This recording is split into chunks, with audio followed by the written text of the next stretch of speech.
something innovative. So,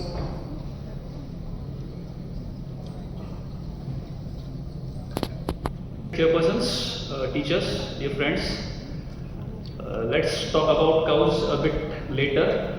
First, let's talk about what is the Leadership Award.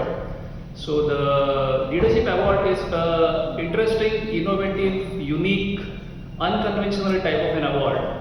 What most of the awards do is we first present our work and then we are given the award, like for Kilner, for Pete. But in this award, you are first given the award and then you are given the responsibility and then you are expected to do the work.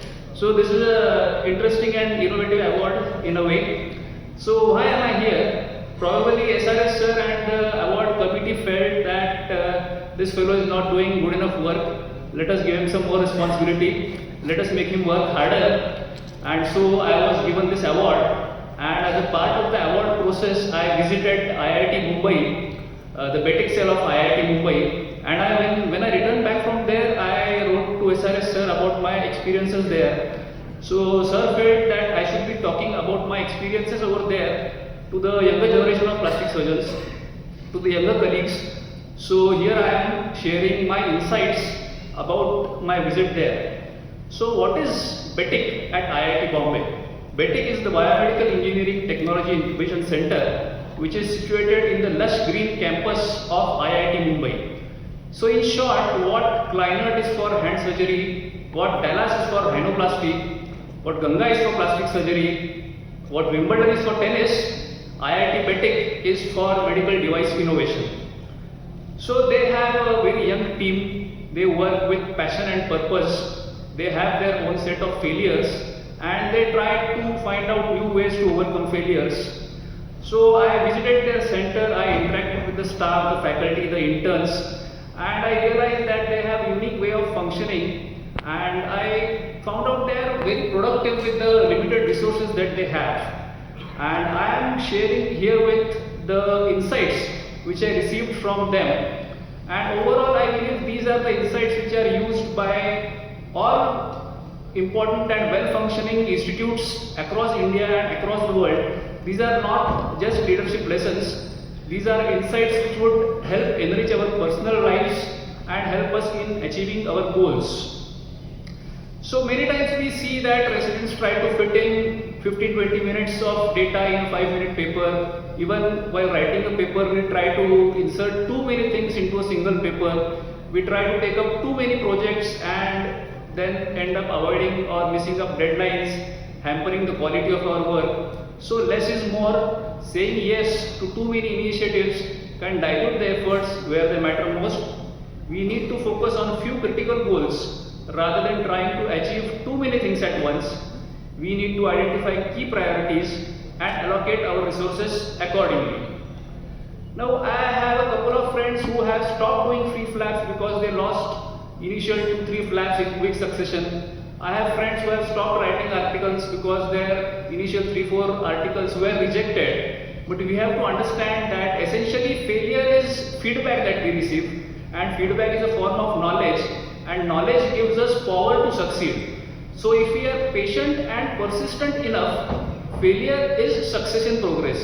We also have Mangesh Tanred over here who lost his initial 6 to 7 free flaps but now has a series of more than 2500 free flaps. So failure is success in progress.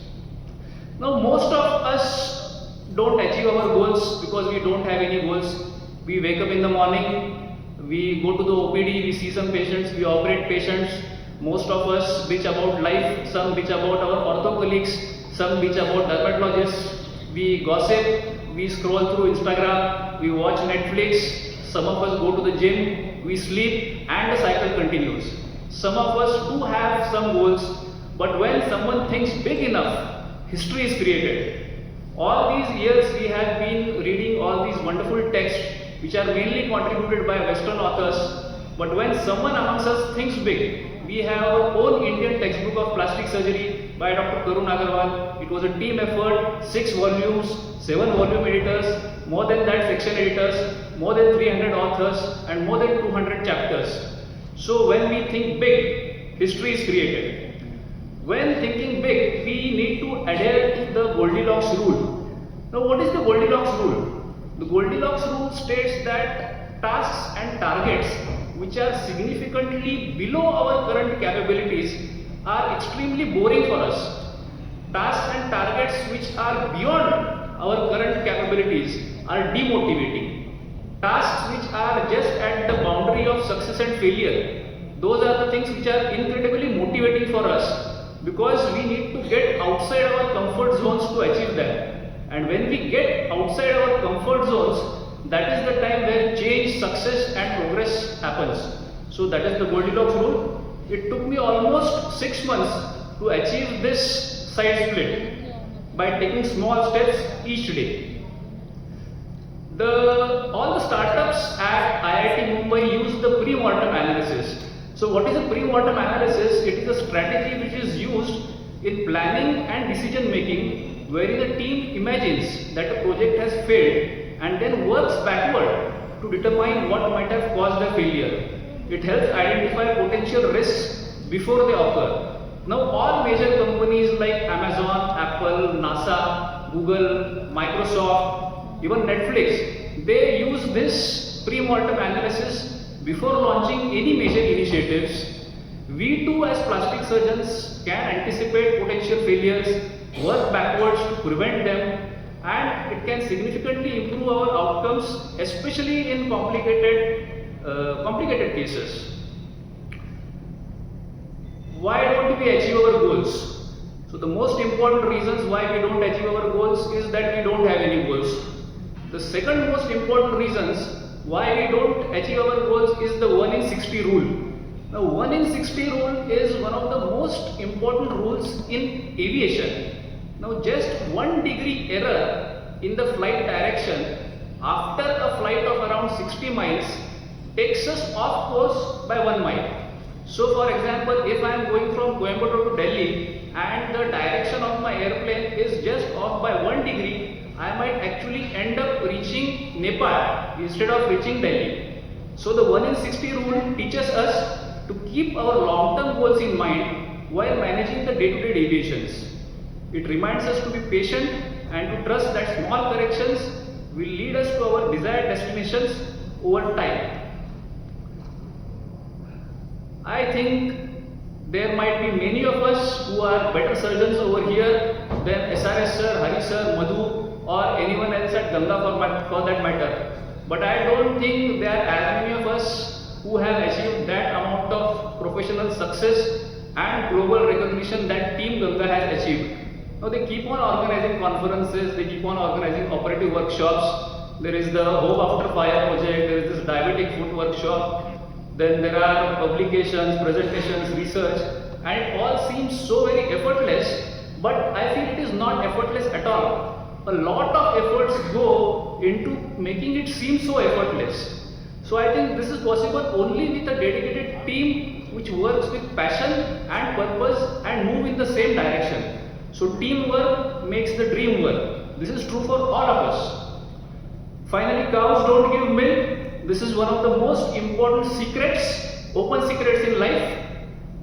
There is this younger generation who thinks that cows actually give us milk. They think that it is automatic. You want it, you ask it, you get it. But life doesn't work that way. What we get is the result of what we do. Success is the result of effort. Happiness is the result of effort. Cows don't give milk. We have to milk them. We have to work for them. Good leaders inspire with their vision. Great leaders inspire with their humility. I think the greatest example of this is my boss, my teacher and now friend, Dr. Yogesh Bhatt. Humility is often unnoticed, but I think humility has that power and potential to change institutes, inspire individuals. Thank you, sir, wherever you are, for everything, for inspiring me. Humility is a powerful force in achieving our goals. Humility keeps us grounded, reminding us that there is always more to learn and room to grow. By being humble, we stay open to feedback and remain adaptable in the face of challenges. Leadership is not a destination, it is a process.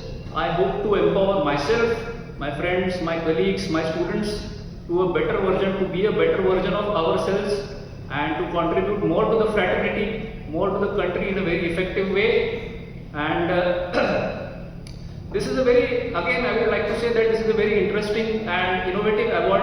I would suggest all of those who are eligible, who are here, to apply for this award. I really enjoyed going through this process. I gained a lot through this process. So you should also try for it. And finally, a wise man once said that when we are talking about philosophy, it is better to stop talking before the audience stops listening, and less is more. So I conclude. Thank you all for the time and attention.